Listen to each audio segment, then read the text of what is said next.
பேசுங்க பேசுங்க. சாதாரணமாக பேசலாம், ஒன்றும் ப்ராப்ளம் இல்லை. என்ன எண்ணமோ அதுபடியே நமக்கு வாழ்க்கை அமையும்ட்டு ஒரு இது இருக்குது. அந்த மாதிரி எனக்கு சின்ன வயசுலேருந்தே வந்து கடவுள் பக்தி அதிகம் இருந்தால் கூட சாதாவாக வந்து கடவுள் நம்பிக்கை கிடையாது, ஒரு பூஜை பண்ணுறது அப்படியெல்லாம் கிடையாது.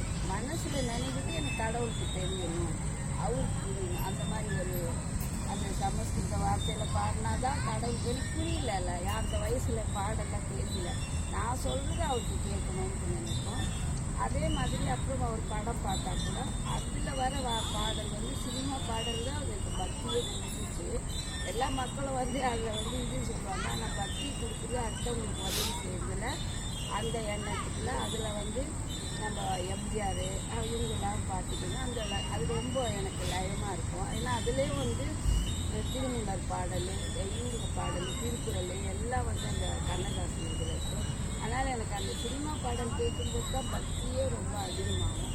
அந்த எண்ணம் ஓட்டத்தில் என்ன பாட்டு முதல்ல சினிமா பாட்டு என்ன பாட்டு கேட்டீங்க? பக்தி வரும் நீ உன்னை அறிவா பாடுங்க இல்லை யாரு போடுங்க போடுங்க உங்களுக்கு பேர் வரும் பாட்டு இல்லை. அது ஒரு பாடல்ல போதைக்கு வந்து விஞ்சார் சொல்றாரு, நம்ம அடுத்தவங்களுக்கு உதவி செஞ்சு பார்த்தா போதை வரும், போதை வரும், இசையிலையும் போதை வரும், அடுத்தவங்களுக்கு அள்ளி கொடுக்கும்போதும் போதை வரும்ன்றது அதெல்லாம் உணர்ந்து பார்த்துட்டு உதவி செஞ்சுட்டு வரும்போது இறைவன் நம்மளுக்கு நல்லா உதவி செய்யும்.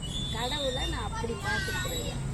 அந்த வழியில் இருந்ததுனால எனக்கு குழந்தையெல்லாம் பிறந்துட்ட பிறகு தான் வள்ளலாரை கொண்டு வந்து அறிமுகப்படுத்தினாங்க படி.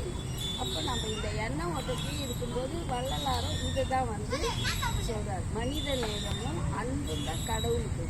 அன்பு இல்லாத அந்த கருணை ஈவு இறக்கம் இல்லாத கடவுள் வழிபாடே கிடையாது.